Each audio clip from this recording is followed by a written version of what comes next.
बहुत बहुत प्राचीन काल की बात है, जब सृष्टि का हर एक कण पूर्ण संतुलन में था। जब ब्रह्मांड में ना तो स्वर्ग में कोई ईर्ष्या थी, ना पृथ्वी पर कोई भय, और ना ही पाताल लोक में कोई अत्याचार। धर्म और अधर्म की रेखा इतनी स्पष्ट और चमकदार थी कि कोई भी प्राणी, चाहे देवता हो या असुर, उसे पार करने की हिम्मत नहीं कर सकता था। स्वर्गलोक में देवराज इंद्र का अत्यंत शानदार और वैभवशाली राज्य था। वहां के महल सुनहरी मणियों और हीरो जवाहरातों से जड़े हुए थे, जिनकी चमक दूर दूर तक फैली हुई थी। अप्सराएं दिन रात सुंदर नृत्य करतीं, उनके पैरों की पायल की झंकार से पूरा अमरावती लोक नाच उठता।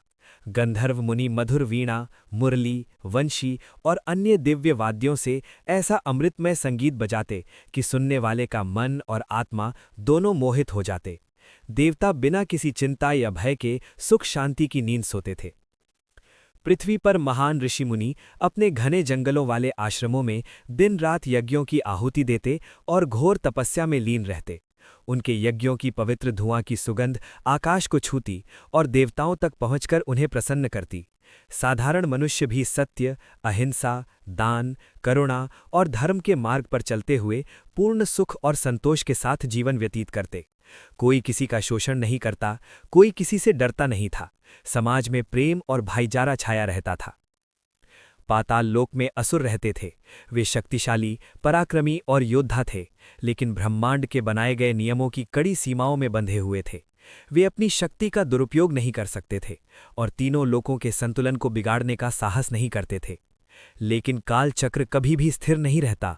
समय के गर्भ में एक ऐसा बीज बोया जाने वाला था जो इस पूरे ब्रह्मांडीय संतुलन को हमेशा हमेशा के लिए हिला देने वाला और बदल देने वाला था। पाताल लोक के सबसे गहरे, घने और अंधकार भरे भाग में, जहां सूर्य की एक भी किरण कभी नहीं पहुंच पाती, वहां एक असाधारण बालक का जन्म हुआ। उसके पिता असुर राजा चंद्रधर थे और माता एक अत्यंत शक्तिशाली तथा भयंकर राक्षसी थी। जन्म के ठीक उसी क्षण आकाश में भयानक और विचित्र घटनाएं घटीं। बिजलियां जोर जोर से कड़कने लगीं, धरती जोर से हिलने लगी, हिमालय और अन्य पर्वतों से विशाल चट्टानें फिसल फिसल कर नीचे गिरने लगीं, समुद्र उफान मारने लगे, लहरें आसमान को छूने लगीं। जैसे पूरी प्रकृति चीख चीख कर रो रो कर चेतावनी दे रही हो, सावधान, ये बालक साधारण नहीं है, ये विनाश का बीज है, ये अंधकार का राजकुमार है। बालक का नाम रखा गया महिषासुर, भैंसे जैसी असीमित और भयंकर शक्ति वाला असुर। बचपन से ही महिषासुर बाकी सभी असुर बच्चों से बिल्कुल अलग और अनोखा था। उसकी भुजाएं बचपन में ही लोहे की तरह कठोर और मजबूत हो चुकी थीं। उसकी आंखें अग्नि की ज्वाला की तरह जलती थीं। उसके मन के अंदर एक ऐसी अथाह महत्वाकांक्षा और अभिलाषा थी जो कभी शांत नहीं होती थी। जब दूसरे असुर बच्चे साधारण खेल खेलते, महिषासुर विशाल पत्थरों को चूर चूर कर देता, सैकड़ों वर्ष पुराने वृक्षों को जड़ से उखाड़ फेंकता और पहाड़ों को हिला देता। असुरों के महान गुरु शुक्राचार्य ने उसे देखकर गंभीर और चिंतित स्वर में कहा, ये बालक या तो तीनों लोकों का एक छत्र स्वामी बनेगा या फिर तीनों लोकों का पूर्ण विनाश कर देगा। इसका भविष्य अत्यंत भयावह है। महत्वाकांक्षा की ज्वाला। जैसे जैसे महिषासुर बड़ा होता गया, उसकी शारीरिक शक्ति भी दिन प्रतिदिन बढ़ती गई। एक दिन उसने अपने गुरु शुक्राचार्य से गंभीरता से पूछा, गुरुदेव, इस पूरे ब्रह्मांड में सबसे अधिक शक्तिशाली कौन है? कौन ऐसा है जिसके सामने कोई भी टिक नहीं सकता है? गुरु ने बहुत गहरी सांस लेकर आंखें बंद करके उत्तर दिया, बेटा, सबसे शक्तिशाली देवता है, लेकिन उनकी शक्ति केवल कच्चे बल से नहीं आती। उनकी शक्ति का असली मूल स्रोत है घोर तपस्या, पूर्ण संयम, दिव्य वरदान और धर्म के सिद्धांतों का कठोर पालन। ये एक वाक्य महिषासुर के हृदय में कांटे की तरह चुभ गया। उस रात से वो रात रात भर जागकर सोचता रहता, अगर देवताओं की शक्ति वरदान और तपस्या से आती है, तो मैं भी भगवान ब्रह्मा को प्रसन्न करके ऐसा वरदान प्राप्त कर लूंगा कि कोई भी मुझे कभी हरा ही ना सके। मैं तीनों लोकों का स्वामी बनूंगा। घोर तपस्या की असाधारण जीत। महिषासुर ने तुरंत अपना निर्णय ले लिया। वो पाताल लोक छोड़कर हिमालय पर्वत की सबसे ऊंची, सबसे निर्जन, सबसे भयंकर और बर्फीली चोटी पर चला गया। वहां उसने अपनी घोर तपस्या आरंभ कर दी। पहले कुछ दिनों तक वो सामान्य भोजन करता रहा, फिर भोजन पूरी तरह त्याग दिया। फिर कुछ समय तक जल पीता रहा, फिर जल भी त्याग दिया। वो एक पैर पर खड़ा होकर दोनों हाथ ऊपर उठाए, आंखें पूरी तरह बंद करते हुए मन को एकाग्र करते हुए ध्यान करने लगा। दिन बीतते गए, महीने बीत गए, वर्ष बीत गए, सैकड़ों वर्ष बीत गए। उसका शरीर सूखकर कंकाल सा हो गया, त्वचा हड्डियों से चिपक गई, बाल बहुत लंबे होकर जटाओं में बदल गए, पूरा शरीर धूल, बर्फ और पत्थरों से ढक गया। कीड़े मकोड़े उसके शरीर पर चलते, लेकिन वो टस से मस नहीं हुआ। उसकी इच्छा शक्ति और भी प्रबल, और भी अटूट होती गई।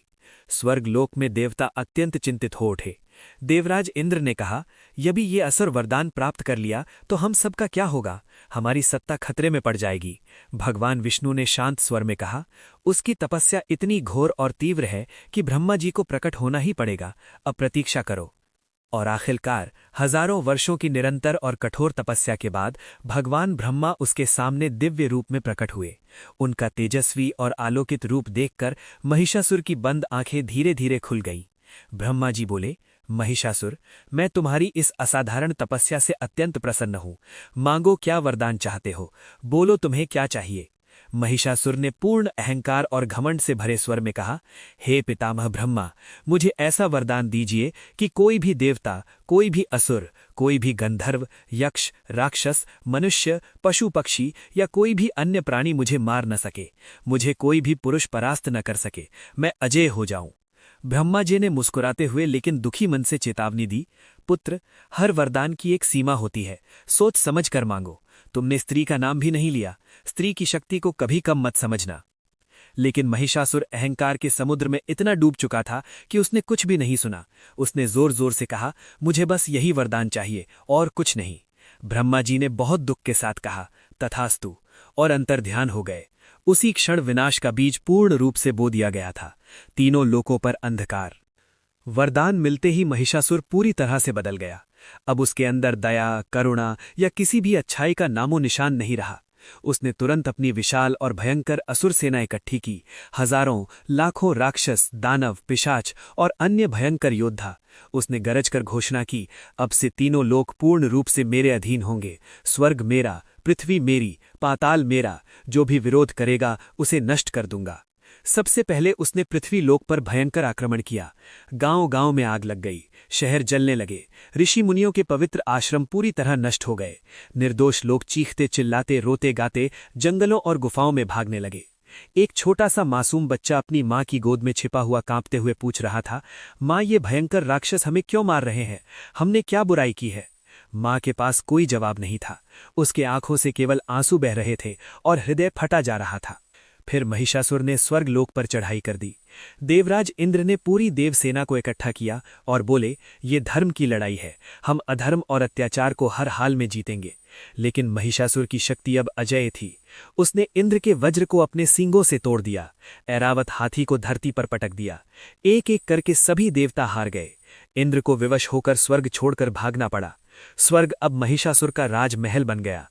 अब सराएं अब उसके आदेश पर नृत्य करती, लेकिन उनकी आंखों में केवल भय, दर्द और निराशा थी। तीनों लोकों में केवल घना अंधकार, भय, अन्याय और अत्याचार फैल गया। हर तरफ चीखें, रोना और हाहाकार गूंज रहा था। देवताओं की अंतिम पुकार, त्रिदेव की सभा। जब स्थिति पूरी तरह असहनीय हो गई तो सभी देवता हारकर ब्रह्मा, विष्णु और शिव जी के पास पहुंचे। इंद्र रोते हुए बोले, हे प्रभु, महिषासुर ने हमसे सब कुछ छीन लिया। वो पूर्णतः अजेय है। हमारी रक्षा कीजिए, नहीं तो तीनों लोग नष्ट हो जाएंगे। भगवान विष्णु ने शांत स्वर में कहा, उसका वरदान है, कोई पुरुष उसे नहीं मार सकता। भगवान शिव ने मुस्कुराते हुए कहा, तो फिर उसे केवल एक स्त्री ही मार सकती है। ब्रह्मा जी बोले, लेकिन ऐसी महान और शक्तिशाली स्त्री कौन होगी जो इस कार्य को कर सकेगी? तभी तीनों महान देवों ने अपनी अपनी दिव्य और अद्भुत शक्तियां एकत्रित कर लीं। ब्रह्मा की सृष्टि शक्ति, विष्णु की पालन और रक्षा शक्ति, शिव की संहार शक्ति, सब मिलकर एक अत्यंत तेजोमय, चमकदार और दिव्य प्रकाश में विलीन हो गई।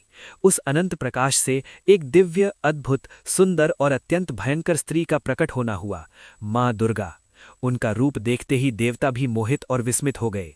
10 भुजाएं, 3 नेत्र, माथे पर चंद्रमा, शरीर पर दिव्य आभूषण और वस्त्र। वे सिंह पर विराजमान थीं। उनका रूप इतना सुंदर था कि देखने वाला मोहित हो जाए, और इतना भयंकर कि शत्रु कांप उठे। दिव्य अस्त्रों से सज्जित महाशक्ति। सभी देवताओं ने अपनी अपनी शक्ति और दिव्य अस्त्र मां दुर्गा को अर्पित किए। ब्रह्मा जी ने कमंडलू और अक्षमाला दी, विष्णु जी ने सुदर्शन चक्र और कौमोदकी गदा दी, शिव जी ने त्रिशूल दिया, इंद्र ने वज्र दिया वरुण ने पाश दिया, अग्नि ने शक्ति बाण दिए, वायु ने धनुष बाण दिए, यम ने दंड दिया, कुबेर ने धन और रत्न दिए, हिमालय पर्वत ने उन्हें अपना सबसे शक्तिशाली, वफादार और भयंकर सिंह वाहन के रूप में समर्पित किया। माँ दुर्गा ने गरज कर कहा, मैं अधर्म, अहंकार और अत्याचार का नाश करने आई हूं। महिषासुर का अंत अब बहुत निकट है। 9 रातों का महायुद्ध, विस्तृत और रोमांचक वर्णन। युद्ध आरंभ हुआ। ये महायुद्ध 9 रातों और 10 दिनों तक चला। हर रात एक नई, रोमांचक, भयानक और शिक्षाप्रद कहानी थी। पहली रात, महिषासुर की विशाल सेना ने भयंकर हमला किया। माँ दुर्गा सिंह से कूद पड़ी और अपने दिव्य अस्त्रों से हजारों राक्षसों का संहार कर दिया। रक्त की नदियां बहने लगीं। दूसरी रात, महिषासुर ने विशाल हाथी का रूप धारण किया। देवी ने गदा से उसके दांत तोड़ दिए और चक्र से उसे घायल कर दिया। तीसरी रात, वो भयंकर सर्प बन गया। देवी ने पाश से उसे बांधा और त्रिशूल से विदीर्ण कर दिया। चौथी से छठी रात, महिषासुर के सबसे भयंकर सेनापति चंड, मुंड, धूम्रलोचन और रक्तबीज जैसे राक्षस आगे आए। माँ दुर्गा ने अलग अलग रूप धारण करके, खासकर भयंकर काली रूप, उनका पूर्ण संहार किया। रक्तबीज के रक्त से नए राक्षस जन्म लेते थे, लेकिन देवी ने उन्हें भी समाप्त कर दिया। 7वीं और 8वीं रात, महिषासुर स्वयं बार बार रूप बदल बदल कर लड़ता रहा। कभी सिंह, कभी हाथी, कभी भैंसा, कभी मनुष्य। देवी हर रूप का सामना करती रहीं। उनके हर वार से ब्रह्मांड कांप उठता था, आकाश में बिजलियां चमकतीं। 9वीं रात, महिषासुर थक चुका था, लेकिन उसका अहंकार अभी भी पूरी तरह जिंदा था। उसने चिल्लाकर कहा, हे स्त्री, तू मुझे कभी नहीं हरा सकती। मैं अजेय हूं, मैं अमर हूं। माँ दुर्गा ने अत्यंत शांत, करुण और गंभीर स्वर में उत्तर दिया, अहंकार ही तुम्हारी सबसे बड़ी कमजोरी और तुम्हारा अंत है। 10वां दिन, विजयादशमी का महान दिन। 10वें दिन महिषासुर ने अपना मूल भयंकर भैंसा रूप धारण किया। वो इतने जोर से गरजा कि धरती फट गई, पहाड़ हिल गए, आकाश में बादल गरजने लगे। माँ दुर्गा सिंह पर सवार होकर शांति और दृढ़ता से आगे बढ़ीं। महिषासुर ने अपने विशाल और तेज सिंघों से हमला किया, लेकिन देवी ने त्रिशूल से उसके सींग काट दिए। जब वो मनुष्य रूप में आया, माँ दुर्गा ने सुदर्शन चक्र घुमाया और एक ही वार में उसका सिर धड़ से अलग कर दिया। जैसे ही महिषासुर का सिर भूमि पर गिरा, तीनों लोकों में घना अंधकार तुरंत दूर हो गया और दिव्य, उज्ज्वल प्रकाश फैल गया। आकाश में फूल बरसने लगे। देवताओं ने एक स्वर में जयकार लगाई, जय माता दुर्गा, जय महिषासुर मर्दिनी, जय आदिशक्ति, जय भवानी। विजय का उत्सव और नवरात्रि की शुरुआत। माँ दुर्गा ने सभी देवताओं को आशीर्वाद दिया और कहा, जब भी संसार में अधर्म बढ़ेगा, अंधकार फैलेगा, अहंकार सिर उठाएगा, मैं हर बार प्रकट होंगी और धर्म की रक्षा करूंगी। तभी से हर वर्ष नवरात्रि मनाई जाती है। 9 रातों तक माँ दुर्गा के 9 विभिन्न स्वरूपों शैलपुत्री, ब्रह्मचारिणी, चंद्रघंटा, कूष्मांडा, स्कंदमाता, कात्यायनी, कालरात्रि, महागौरी और सिद्धिदात्री की पूजा अर्चना और 10वें दिन विजयादशमी के रूप में महिषासुर के वध का महान उत्सव मनाया जाता है। ये उत्सव हमें बार बार याद दिलाता है कि सच्ची शक्ति केवल कच्चे बल में नहीं, बल्कि संयम, करुणा, तपस्या और धर्म के पालन में होती है। अंतिम संदेश, जब भी संसार में अंधकार बढ़ता है, तब शक्ति स्वयं जन्म लेती है। अहंकार कितना भी विशाल और मजबूत क्यों न हो, उसका अंत निश्चित है। सच्ची विजय सदैव सत्य, धर्म और शुद्ध शक्ति की होती है। जय माता दी, जय भवानी, जय महिषासुर मर्दिनी।